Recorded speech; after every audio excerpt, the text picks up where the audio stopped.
Hi Capricorn, here is a general look at your solar chart for July 2016, and there's a few crossing paths with Uranus and Pluto very fleetingly at the beginning or in the first half really of July, but that's worth a mention. We've got the Sun, well, let's start with Venus. We've got Venus going over Pluto on the 1st, so things could feel a little bit more meaningful on that day, and also Venus is coming across the degree of Uranus on the 7th, so that can be surprises in relationships there maybe. And then we got Mercury and the Sun both opposing Pluto on the 7th, 8th, so that again might mean a sort of transitional time, but maybe a bit more of a sensitivity going on within you, and then a bit nerve-wracking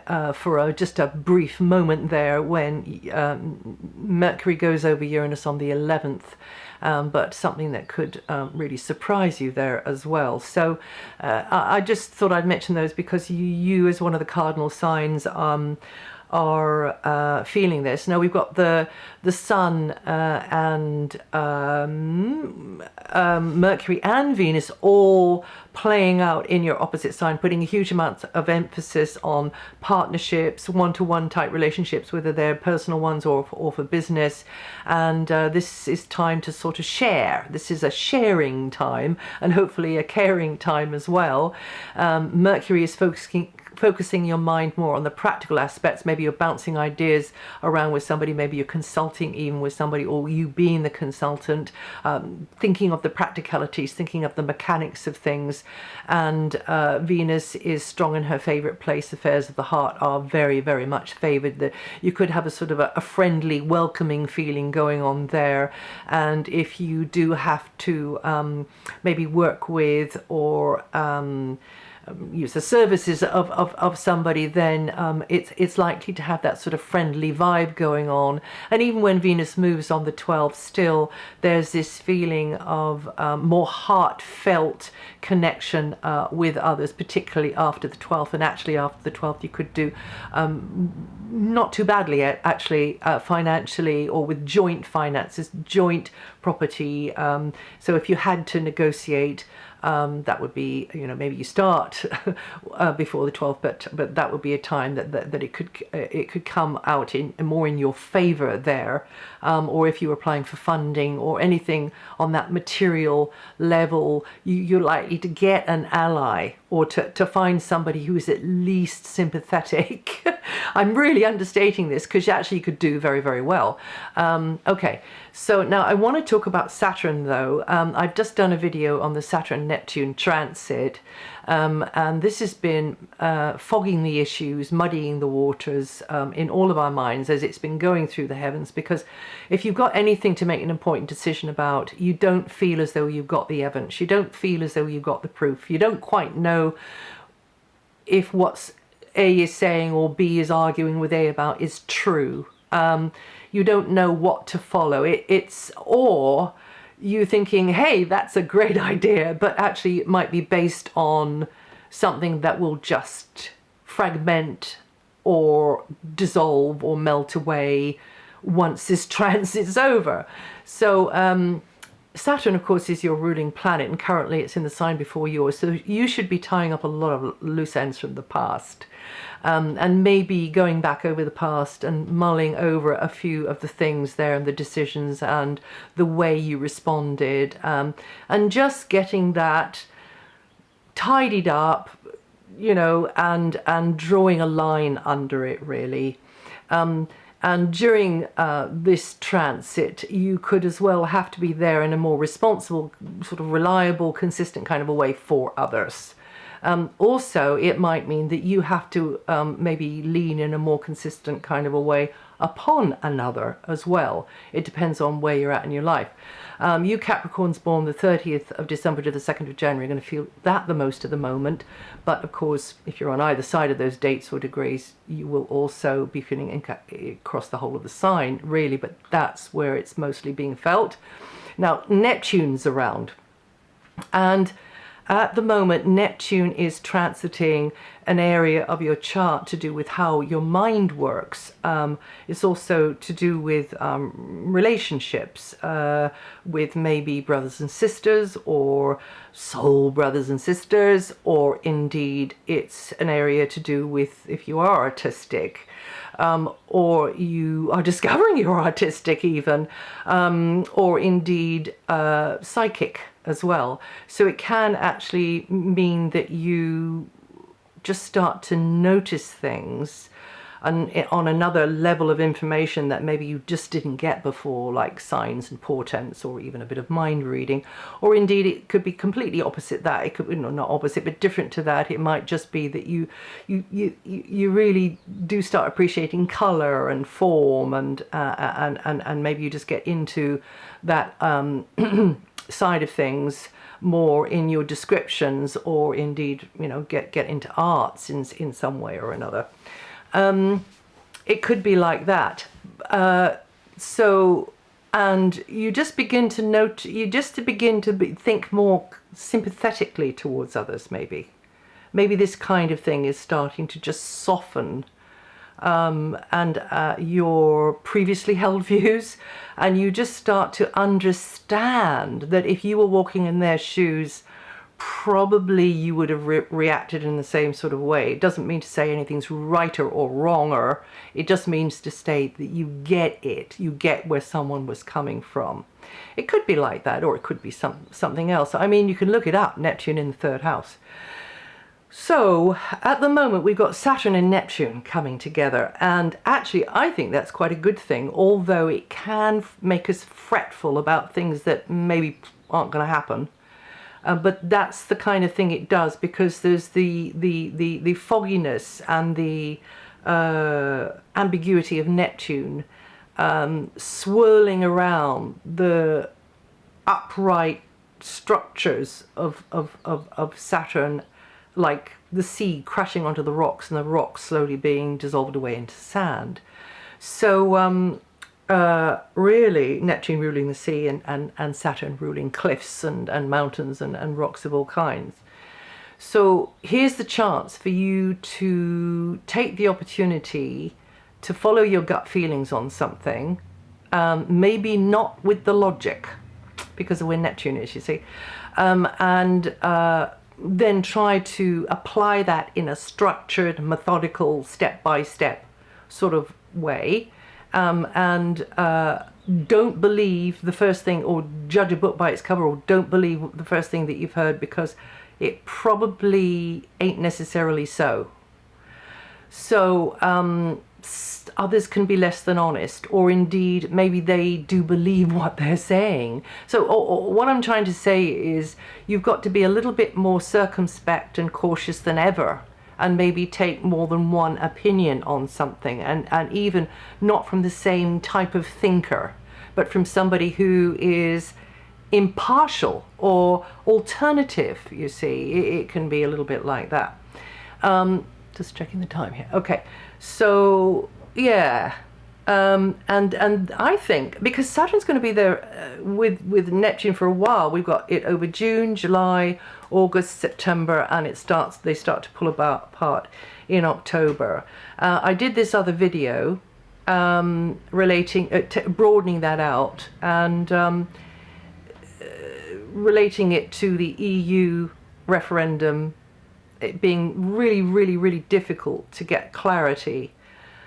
But they're going to have to vote, unfortunately, under that lack of clarity. And it's such a shame, because it is such an important historic decision.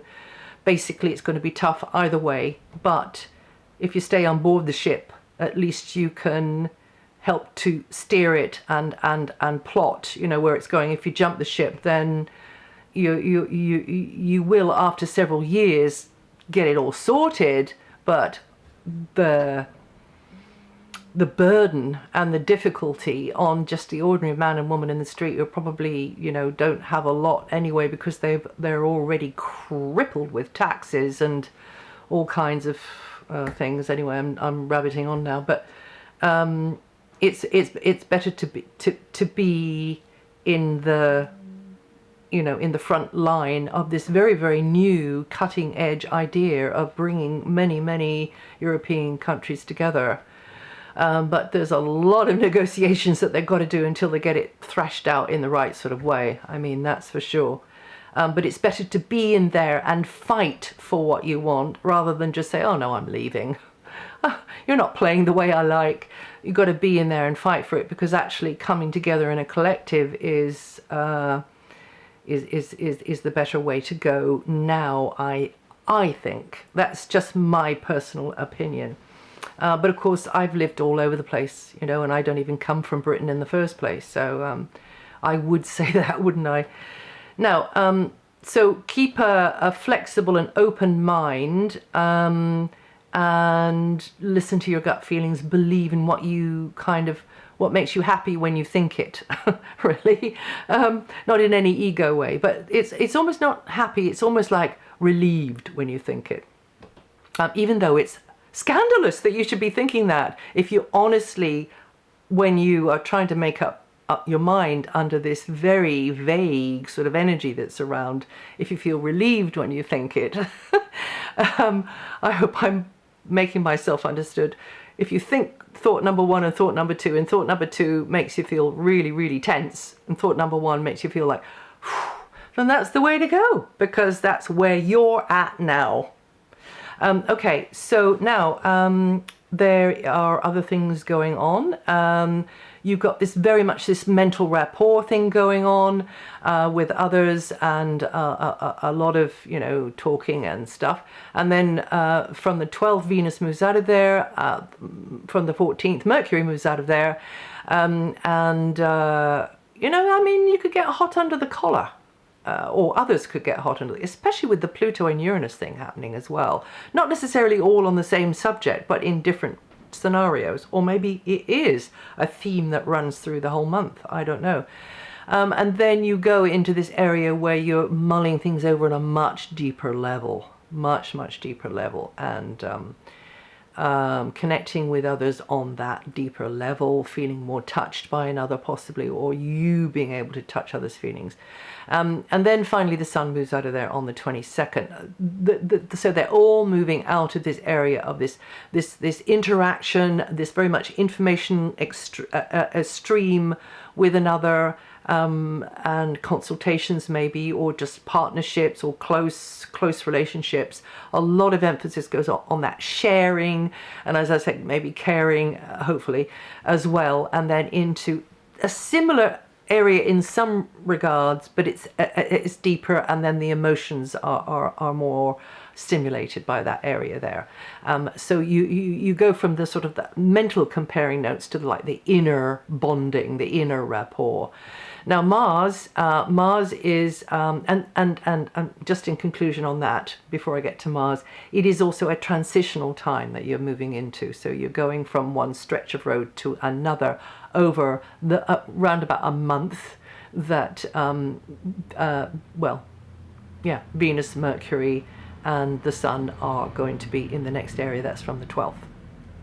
And your intuition, and anybody's intuition to help you, should be working quite well, as long as you choose wisely. Now, Mars is transiting a very future-orientated and sociable area of your solar chart. You'll tend to be the initiator with projects, and very much feeling as though really, really gaining ground, getting the ball rolling on something, and there could be occasional tensions or conflicts going on there between you and associates or friends. However, I don't want to make too much of that. Don't get pushed into things you don't want or things you don't believe, though, just because the group is going along that way. That would not be good. And can be more technological at this time, or it could be new bits of kit maybe at this time, but it's definitely this time where you feel things are very, very progressive. And then we have Jupiter in its own house in a fab angle to your sun sign, Capricorn, at this time, and that's going to be going on until September. And this is the opportunity for you to really push the envelope of daily life, go into unfamiliar places, to speak with, you know, unfamiliar people, even in an unfamiliar language. So travel could come into this for some of you, or more travel, and very much a teaching energy. It's quite a learning curve, a real learning curve this is. And a great vibration for broadcasting, you being the teacher, you being the mentor, you being the I don't know, the sharer of your experience.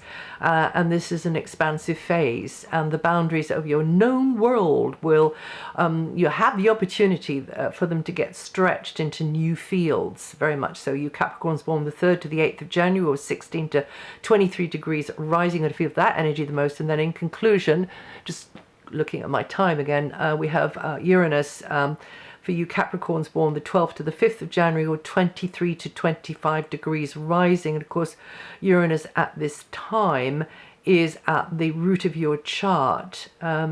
So quite a group dynamic maybe around you, right in your own backyard, but also a feeling of the unexpected at times, having to be flexible, having to be on your toes, a little bit of tension going on there as well. And then could be, and it's a movable feast as well. There could be some moving going on. And then we got Pluto, of course, in your sign, and that's the 3rd to the 8th of January, or 14 to 17 degrees rising. That's to say 3rd to the 8th of January, if that wasn't clear. 14 to 17 degrees rising, and you guys are really feeling this, maybe some turmoil, maybe oversensitivity, knowing that you've got the hand of destiny at your back, because you are really changing now, big style, big change, big change of a lifetime, really. And that's it, if you know, on that note.